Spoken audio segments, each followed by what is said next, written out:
Ali Məclisinin daxili nizamnaməsi. Naxçıvan Muxtar Respublikası Ali Məclisi sədrinin birinci müavini Bəxtiyar Məmmədov bildirib ki, iclasın gündəliyinə Naxçıvan Muxtar Respublikasının 2024-cü il büdcəsinin icrası haqqında Naxçıvan Muxtar Respublikasının qanun layihəsinin 3-cü oxunuş müzakirəsi daxil edilib. Gündəlik təsdiq olunduqdan sonra Ali Məclis sədrinin birinci müavini qeyd edib ki, qanun layihəsi 21 iyun 2025-ci il tarixdə Naxçıvan Muxtar Respublikası Ali Məclisinin daxili nizamnaməsinə uyğun olaraq ikinci oxunuşda müzakirə edilib. Daxili nizamnaməyə əsasən İqtisadi Siyasət Komitəsi tərəfindən 3-cü oxunuşa hazırlanmış qanun layihəsi baxılması üçün Ali Məclisin iclasının gündəliyinə salınıb.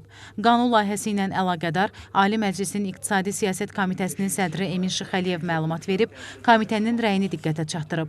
Naxçıvan Muxtar Respublikasının 2024-cü il büdcəsinin icrası haqqında Naxçıvan Muxtar Respublikasının qanun layihəsi səsə qoyularaq qəbul edildikdən sonra Azərbaycan Respublikasının dövlət himni səsləndirilib. Bununla da Ali Məclisin növbədənkənar sessiyası öz işini başa çatdırıb.